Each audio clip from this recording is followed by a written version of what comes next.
also did another survey. They said there's 4 major obstacles to home ownership and why people don't buy. 51% of those said they just don't have enough cash. 44% said your income is a factor. 29% said job security. And then another 25% said their credit history is an issue. We're going to look at a couple loan situations, a couple loan solutions. First is FHA, VA, and then the conventional loan. FHA solution to buying a home. First, there's no income limit. There's a limitation on the loan amount. In some areas, you'd have to look at each zip code range to find out what your actual limitation is. They do allow 100% of gifts, so family members, aunts, uncles, brothers, mom, dad, can donate up to 100% of your down payment to help you get into your first home. They allow for non-resident aliens, and you can get in today's rate at anywhere 3% for your down payment. Also, your parents can co-sign, so if you're a little bit weak there and you need a parent to help co-sign, they can do that for you, and that would be called like a non-resident buyer. And they have liberal debt ratios of 33 to 41%. Now, the VA solutions, this is similar to the FHA, but they only limit to qualified veterans or current active military duty personnel. They also have a maximum loan limit. You can also get in with no down payment, and the seller can pay all of your closing costs. They also have a high debt ratio of 41%, and they also allow for 100% of gifts from your family members, aunts, uncles, cousins, mom, dad. And then let's take a look at the conventional solution, Fannie Mae and Freddie Mac. They'll allow you with as little as 3% down. You can get in with a maximum income limits for some programs, and then also seller can pay some closing costs. Now you're short on cash.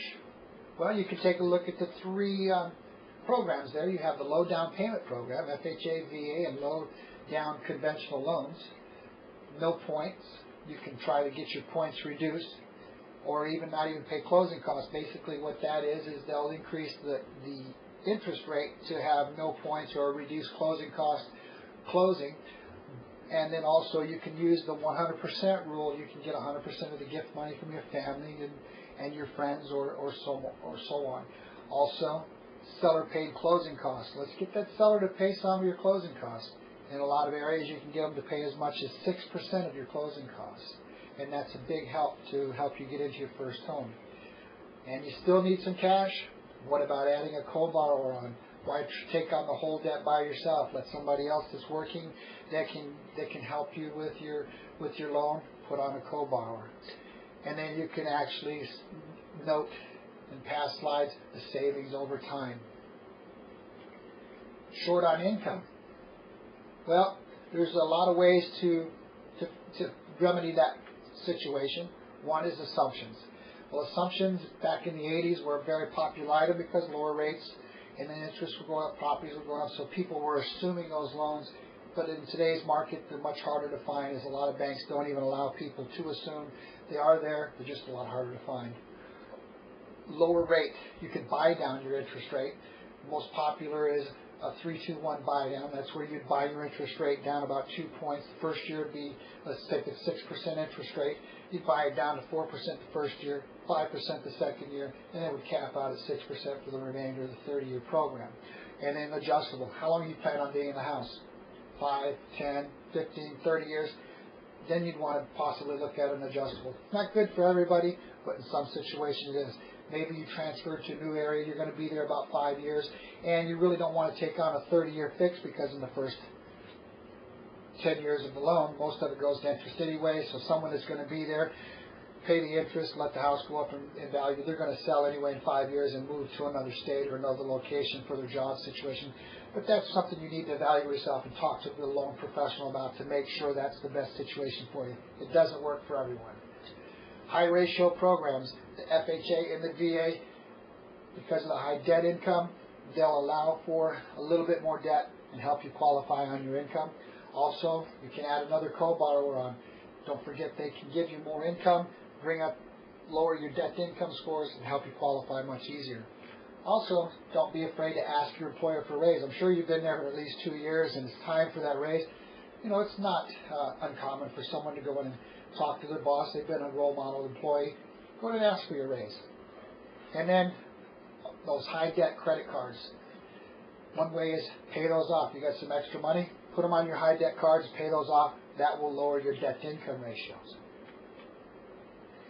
A lot of the reasons people don't buy homes is because of the Big Bang Theory. And what that is where someone's had a catastrophe in the past, and boy, that's a good one.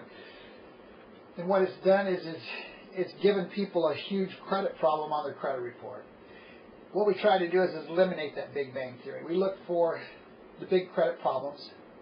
We try to isolate it, make it look like it was a one-time event. And then we try to show the banks and the lenders that it's only in existence because of a one-time event. And then we demonstrate from the credit report that this was a finite time frame and then it's went away and everything is okay now. And since that time, you've been able to establish a good payment risk history, and now you've got a good established pay record. Moving forward, home buyers, financial planners, residence analysis, and plan the action. These are 3 of the things you need to have in your pocket when you go out to buy a home. Home buyers need to get a good financial plan. Talk to your CPAs, talk to your loan consultants, talk to your real estate agents to get all your facts together, and then plan your actions. Plan where you're going to go live. Plan to see what the houses you want to see. Make sure that that's what you're going to do. Why do this backwards? A loan first approval before you shop gives you confidence, it eliminates last minute problems, and it gives you more negotiating power. One scenario to think about. You really want a home. You've been out driving the neighborhoods looking for sale by owners. You've been looking at the real estate signs for sale. You've walked up and got the realtor's phone number, called the realtor. He's come out and looked at the property, showed you the property, and then he says, go to my office and write an offer. First thing he's going to ask you for when you go to write that offer is, do you have a pre-qual letter, or do you have the cash assets in the bank to pay cash? If you don't have one of those 2 things, he's not going to be able to present your offer to the seller. The seller needs those 2 things to be able to qualify your loan or even accept your offer. So having that pre-qual letter before you go to purchase the home or even shop the market will let you know you have enough money in the bank, or you have it available to you to be able to put that offer in and be able to put in a firm, solid offer that you don't have to worry about going south. Remember, the time is now. And at All Western Mortgage, I'm here, and we have other professionals around available that can help you become that first-time home buyer.